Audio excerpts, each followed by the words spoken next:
the last couple things on Jenna. What was going on with her last year with the weight loss? I mean, as you're watching that, she looked like she got down to like 90 pounds. Are you married? No, I'm not, but I've had long relationships. You know anybody who's been married? Sure. Yeah. I mean, when people have divorces, it's really, really traumatic on someone's mind. I mean, and when you don't eat, and you have bad sleep, and I mean, her husband's trying to take her for all of her money. Everything, or her ex-husband, trying to take her for all her money. Everything she's worked for the last 15 years, he's trying to take everything. He's living in her house is worth $5 million. He's trying to take everything. And she was going through some hard times. So it's not an image thing. Because, I mean, she's incredibly hot. Yeah, she's how could she have confidence issues? And then she's dropping down to like 90 pounds, and now she's put weight back on. Yeah, she looks great. I mean, she's happy now, We're doing really, really well. And, she's going through her divorce and so forth. She's finally out of the sticky water part, and it was really, really hard on her. If anybody's been through a divorce, they know how it is. I mean, multiply it by 10. When you have a guy taking all your money and spending all your money that you've been working your whole life for, it's really hard. I mean, I can't understand how that man can really look himself in the mirror and call himself a man. It's impossible. So what's all this TMZ stuff like for you? Because now, I mean, this is a new era. They're following you all the time. You got to be careful, and I give you guys credit. I've seen her look a little tipsy and out of it here and there, but I rarely see. And you guys are caught by them and other paparazzi all the time. You almost can't go out and really let loose and have fun. Oh, that's for sure. I'm almost actually hit a couple paparazzis last week in Hollywood. I was coming from some club, and they come in front of the car, and they'll get like literally on the car. Yeah. And I sat her in the car, and guy was on the car. I go, dude, get off the car. What are you, crazy? And they respect me. They understand my job. And then they took a step back, and I get in the car to get started away. And the guy's like right in front of the car, and I kind of punched it a little bit. This guy's, man, watch your space. I'm not some actor guy that you could do whatever you want and take advantage of it. I mean, I don't know how Britney Spears goes through that, man. I'd be probably in jail for assaulting somebody for doing that.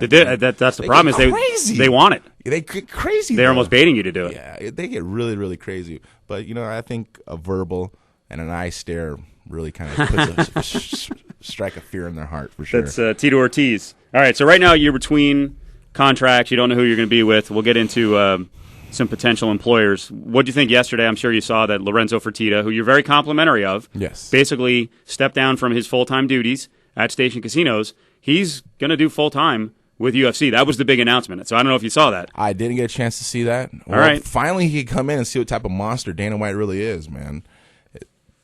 Lorenzo's an awesome guy. The Fertitta's family are awesome people.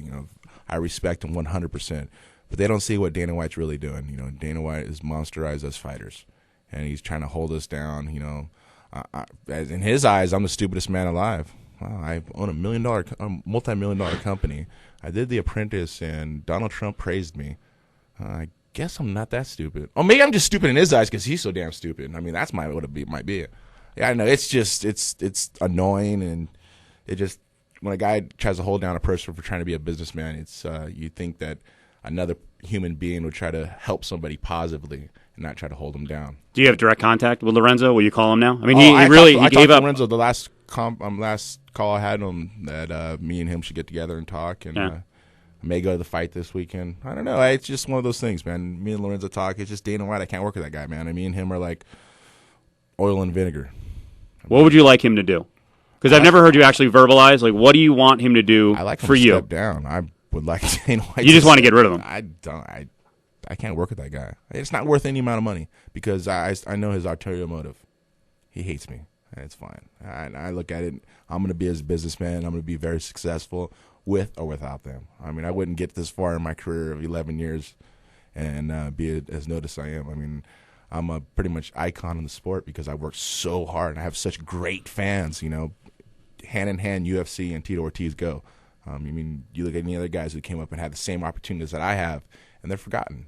I mean, people don't remember Matt Hughes. I mean, you look at an average fan, they don't remember Matt Hughes, and I feel bad for it because he used to be a great champion. I mean, there's a lot of other guys that people don't remember who've been great champions, and they don't remember who they are because they haven't done the hard work and the leg work that I've done.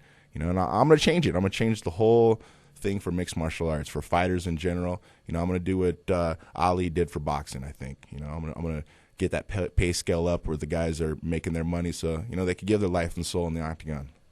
Can that work? Yes. Who's it going to work with? Is it Affliction? Affliction's a big Elite possibility. XC? I don't know. It's kind of hard because I haven't had a chance to talk to any other companies because I'm in freeze stage right now in my contract. I have 60 days that I can't negotiate with anybody at all. I can't have no talk with anybody at all. And everyone was trying to get a hold of me. And I'm like, I got to wait. Because I'm going to be a man of my word. I got to stick with my contract.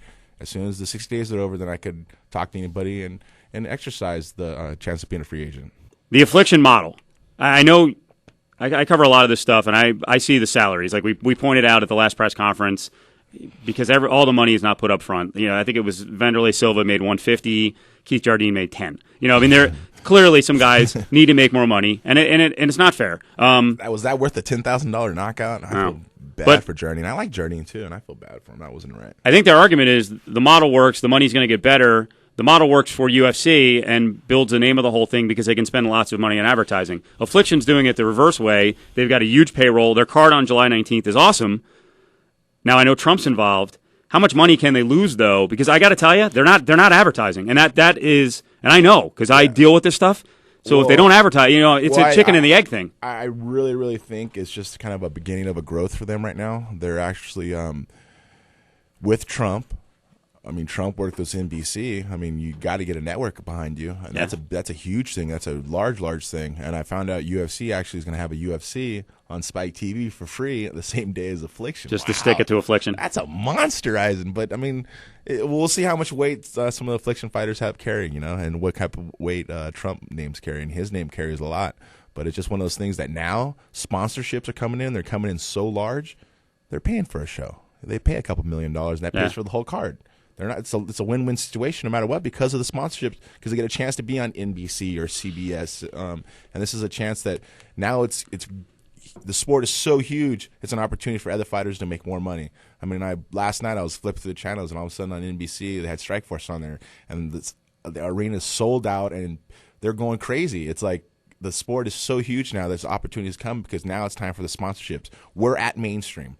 And now it's time for the sponsorships to come in, and it's going to be about the fighters and not about the businesses. It's going to be the same model as in boxing.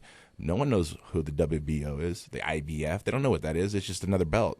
Well, that's the way it should be in mixed martial arts, I think, where it's about the fighters of making champions. You're making, De La Hoyas, Tysons, these guys that are superstars that, make all the other guys money.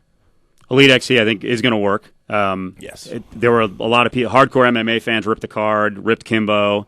It's CBS, and they got huge ratings. People and still watched it. They're already rushing on another show. July 26th is going to be their second show. So for all the people who said it didn't work, it's network TV. So to me, I don't know. You have a relationship with Trump, and right now you said you're in limbo because you got the 60-day, non-compete basically. I don't know. I want to be on with the company that's on network TV. Maybe something we don't, and Trump's going to be on NBC. But maybe, I don't know. It's kind of funny because actually I talk to Trump a lot, and I don't get a chance to talk to him about the fight stuff. Just because it's my contract deal. That's a nice line. That's a good name drop, huh? I talk to Trump a lot. Yeah, me too. No, it's not a name drop at all. Actually, I was just talking to him last night. I'm staying at the Trump in Vegas. Beautiful hotel. I love it. But just one of those things that, you build a friendship before anything happens, and all of a sudden people think that you're doing business, and it's always been a friendship because I was on The Apprentice, So just one of those situations that, I can't wait what the future holds for me. All right, let me close out with this. We're going to try a little Fab Five, a little 5 questions, maybe offbeat. Cool. Real quick. You know what a cougar is, right? Yes. All right. The lady over 40, 50 goes after the younger guys. Hotter cougar, Nadia Comaneci or Mary Lou Henner? Mary Lou Henner. Why is that? She just has, I don't know, a way about her. I met her. She's a very cool. You're not all into looks, are you?